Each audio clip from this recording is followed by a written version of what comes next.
Brian, can you talk about what went into the decision to pull in when you did, not just with the no-hitter, but also against the backdrop? No, I mean, the no-hitter Timor? thing, he wasn't going to pitch a 9-inning no-hitter. He wasn't going to have pitches to do that. Yeah, I was going to say also against the backdrop of 2 bullpen games. I'm sorry? Also against but it's still, I mean, I'm, and I told Ian, I said, Ian, I'll be honest with you, he was, one of the things was he's thrown a lot of pitches to the top half of that lineup, getting ready to go back out when he did. I thought the 4th inning, he really had to work to get through that. He had a really good 5th inning. And then I told him, because he was like, are you sure? Are you sure? But I was just like, Ian, I'm going with my gut right here. And just my eyes, my gut. It'd have been real easy to let him go out. I don't know. Our guys were rested that we like. And I just thought that at some point, those guys that saw, I think, Altuve, their first 3 hitters saw multiple, had 12 pitches that they saw off him. And I was like, he's getting out of trouble and he's making pitches. And, you look up there and even he was making pitches when he had to. And that's what I said earlier today. The kid never stops pitching. He never stops trying to make pitches. And I don't know. I mean, it could have backfired, I guess. But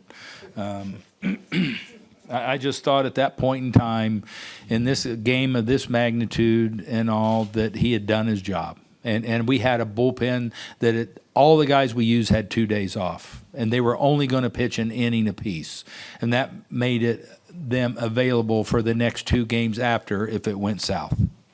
Dave in the 4th row in the middle. Snit, were you almost relieved when they get that hit in the 9th inning after the only hit to that point was the one that falls in front No, of I wasn't relieved. I wanted to catch that ball. There was no relief at all. In retrospect, I should say. No. I was like, oh my God, now they're bringing, I wasn't relieved after that.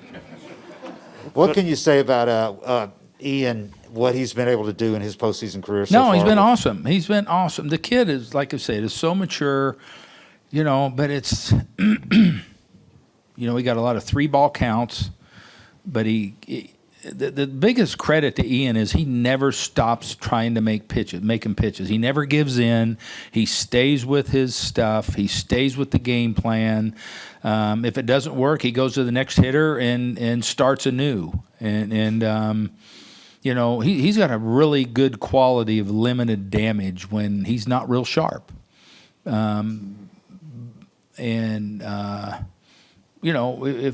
I don't know.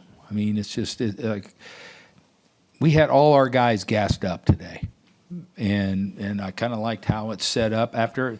And I think too in the postseason, I mean, we hadn't scored any runs either, so he's one mistake away from a really good outing going awry, honestly, which against this lineup is really easy to happen. So I just kind of felt that he got us to a really good point in the game.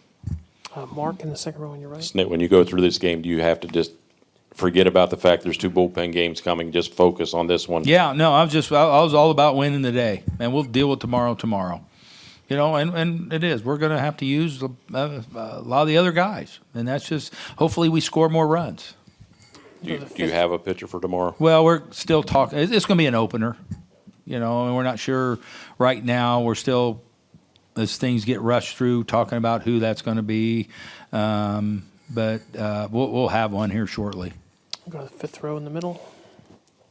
Snit, now that you've experienced it, what was your first World Series experience like at Truist Park, and how special was it? No, when it was they honored awesome. Hank It was Aaron? awesome. It was everything I thought it'd be. The fans were unbelievable. I'm sure outside in the Battery, everything was just crazy. No, it was really cool. Really cool.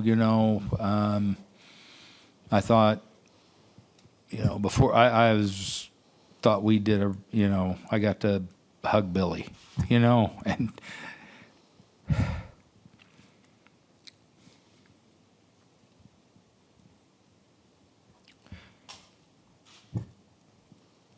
Tell her how much I missed Hank. Go to Joel on your right, Snit. It's not easy to ask a question after this, Brian, but I'm wondering, you have an important job, obviously, which is to try to win this game, number one. Do you ever think within the game about history or about what might be most entertaining, or are you so focused on a singular event, I need to win a baseball game? Yeah, I need to win a baseball game, honestly. I don't see a lot of stuff. Over the course of my career, my wife's like, you see this, see that? And I was like, no. You know, I mean, you just get so locked in on the game itself, and you don't see things because there's just so much going on in the course of the game. We'll go to Tyler. Sid, all of the reasons you stated about pulling him are perfectly logical, but it still has never really happened. I don't think a pitcher being pulled from a no-hitter in the World Series when he's healthy. Are those kind of decisions something you've evolved into over time? Because it's probably not something we would have seen. Yeah, no, you're probably, that's a good question, and you're probably right. The me of old, probably a couple of years ago, I'm thinking, how the hell am I doing this? Quite honestly, but you know what, Ian, he had so many. You know, the pitch count was such that he wasn't going 9 innings. You know, so it wasn't about that. I've had that happen to me a few times during the regular season where you let guys go. But he wasn't going to throw a no-hitter himself. It might have been it was going to be a combined no-hitter if he did it, but he probably only had one more inning in him after we took him out. We'll do 2 more for Snit because a couple of his players are here. Snit, you guys have not lost a game at Truist Park this postseason. What is it about this ballpark this year in the postseason? I don't know. Way to go. No, I don't know. The guys like playing here. They do. I mean, people ask me during the season, how come you win on the road, you don't win at home, vice versa, and I don't know what it is. I know the guys like playing here. They like being at home. They like our atmosphere here, our just everything internally. Our fans are awesome. I keep saying it and saying it. This Braves country thing is real. It is so good, and our players love it, appreciate it, and it's a real thing. How these people come out and support this club, and they do feed off of it. I'm sorry, they feed off of it. I'll finish up with Mark halfway back on your right. Brian, what was your view on the Diaz hit? Did you think Rosario could have gotten to it? And what was the reaction in the dugout? I haven't seen it, and honestly, I'll be honest with you. I was sitting back in the dugout, which I normally don't, just because of the elements.